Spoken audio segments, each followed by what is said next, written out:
welcome. So I'm doing a series of vlogs based on the recommendations or suggestions that I received from a gentleman by the name of Alex. Alex sent me via email. And by the way, my email address is david@daviddellman.com. So feel free to address whatever your concerns are, comments, suggestions. I'd love to see them down below because everybody in the community gets to see those and we can interact that way as a community. But if you would address something to me personally, david@daviddellman.com will get it to me personally. I'd love to hear from you. So he has made 7 suggestions. And I'm taking each one, not in order that he made them because I'm trying to do some research on some of them. But I'm going to take each one and do them. Now, suggestion number 5 wants to know a little bit more about magic dealers. Now, I just published recently in the last few weeks a video on magic dealers. But he goes on to say, Abbotts, a series on the great catalogs would be amazing. And he references Abbott, Thayer, Owen Supreme, Tannins. Now, it just so happens that I have all of those catalogs. Alex, let me tell you something frustrating. I spent, and I kid you not. Now, if you could, this speaks to the size of my collection. If I took you down to my basement has boxes. Now, I use a particular kind of box. It's I believe the manufacturer is Ziploc. And what it is, it's a plastic box, and it has a sort of a sponge seal and clamps so that when you seal the lid, it seals out moisture because, you know, basements are kind of damp. I have dehumidifiers running, but I try to protect my books as best I can. So I have these things stacked well over 6 feet high. The entire basement is full. There's a path for you to walk, but that's it. That's how many books I have in my magic book collection. So the Owen Catalog is somewhere in the basement, and I could not find it. I went through box after box after box. What's going to happen is I'm going to finish shooting this video. I'm going to go downstairs and find that book almost immediately. So I'm sorry, but I do have a number of others. This one, folks, is Abbotts Catalog of Magic, catalog number 25. I've had this for a number of years. I do not know if the big magic manufacturers actually produce catalogs anymore. I think they're incredibly valuable. I'm going to discuss their value in a moment. But this is Abbotts. Look, I'm just going to flip through it a little bit. Abbott, by the way, Percy Abbott was a good friend of Blackstone. And I mean Blackstone Sr. And they opened a magic shop together. Blackstone Sr. was working with Percy Abbott, and they had a little bit of a falling out. And Abbott went on his own and became Abbotts. But the headquarters of Blackstone's show was in Cullen, Michigan, which is where Abbotts is. And of course, Abbotts has their famous get-together every year. They still do. Abbotts is still around. But you know what? These catalogs, I remember as a kid getting a catalog and just, I would read these things cover to cover and dream. These are like, and remember, and now you have to be pretty old to remember this, but when I was a kid, we'd get the Sears Christmas catalog. It would come out in the fall, right? And my parents would sit me down, and we'd sit on the sofa, and they'd start going through this catalog. And I'd be looking, and they wanted to know what to get me for Christmas. And at the time, I believed in Santa Claus, so I didn't put together that my parents were showing me stuff that they wanted to get for Christmas. I didn't. So that's how gullible I am. But I'm still gullible. So but it was an experience of wonder, you know, to look and just, what do you like? And so the catalogs are a lot like that. You flip through these things and you read these descriptions and look, they grand illusions, and you fall in love with these things. But you know what they're great for, if you have these in your library, you can go through these, and at a certain point, instead of thinking, oh, I wonder how that's done, instead of thinking that, you read the description and think, I can improve on that. You know, at a certain point, you get to that place where you can improve on the catalog. You can come up with your own method, your own style, but the catalogs provide a wonderful jumping off point for that. So folks, that is Abbotts. These things are enormous. I just love them. Another catalog I have, look at that picture of Doug Henning. Oh man, I love this catalog. This, by the way, is Louis Tannen's Catalog of Magic number 16. Same thing as Abbott. You flip through these things, and they are an absolute wonderland. Let me see when this was published, by the way. This was 1989. Ugh, that was a while ago. 1989. Let me see when Abbott was published. I didn't actually look to see when the year was. If they even have the year in here, maybe they don't. I don't see the year of publication, so I don't know when this thing was published. No, not in the back either. Okay, so but the Tannen catalog. This is 1989. Same thing.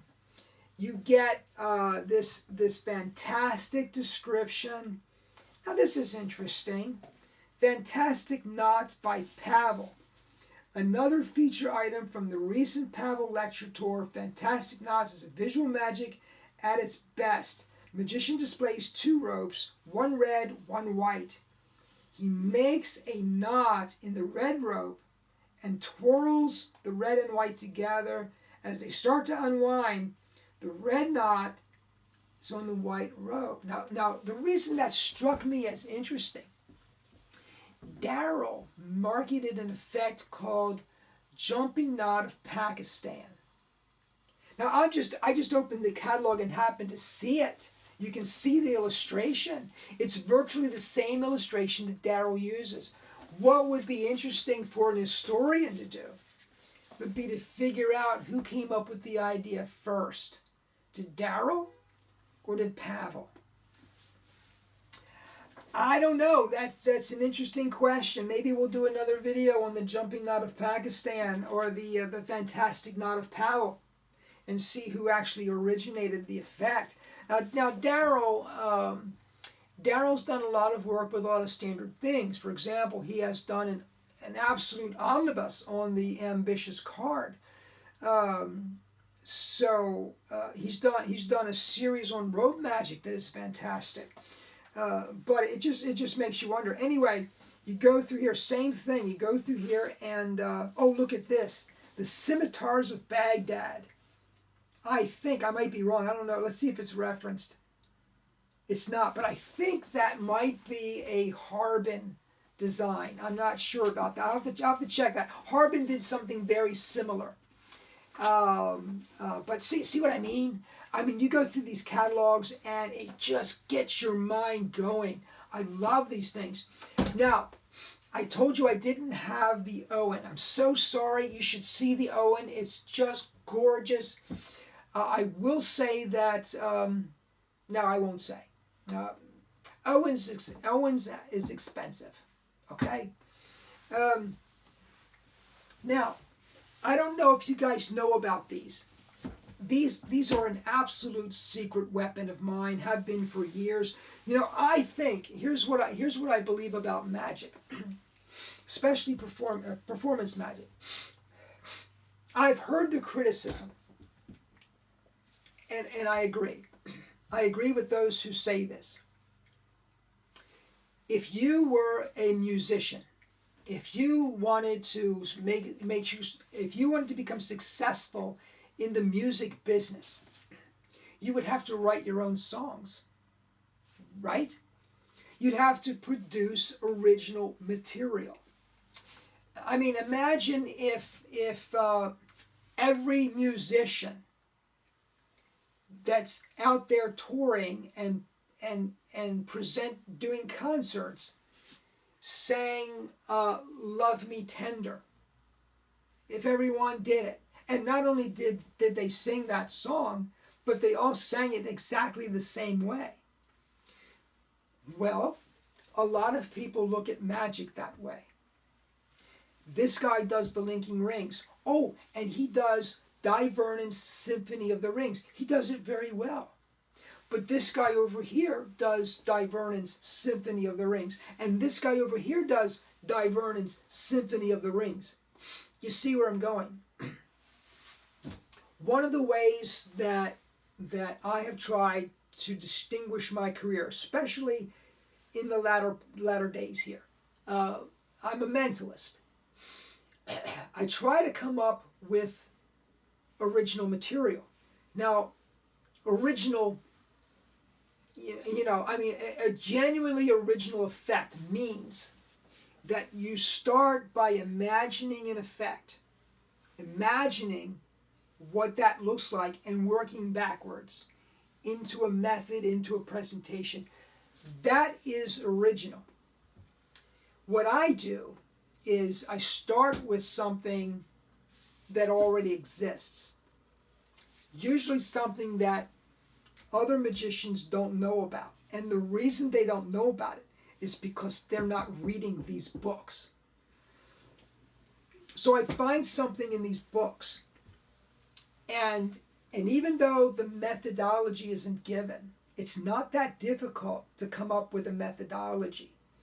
So I work backwards from the idea, and I come up with a methodology, and then I alter the presentation so that it suits my brand. And I have basically an original effect that no one else is doing. And I have gotten a lot of material from these books. Now let me go over these with you. These are Thayer quality magic. This is not a catalog per se. What you have in here, you have some catalog descriptions, but you also have some instructions. Now the instructions are a bit frustrating because they will say, examine the apparatus, it's self-explanatory, and you don't have the apparatus, so it's not self-explanatory. But you get some fantastic ideas from these books, and as you can see, there are 4 volumes of them. These are enormous, and but this is the material that Thayer produced back in the day when they were producing magic. So I think these things are readily available. I bought them ages ago. They are published by Magic Limited of Oakland, California. And there are, as I said, there are 4 of them. I believe these were published in 1978. So again, I don't know what their availability is necessarily, but folks, if you can get your hands on catalogs, they will stimulate your imagination. They will stimulate, they're exciting to read. And you'll find yourself going to places creatively that you wouldn't have gone if you had not sat down and studied the catalog. So Alex, thank you so much for this suggestion. I hope this presentation hit home a little bit.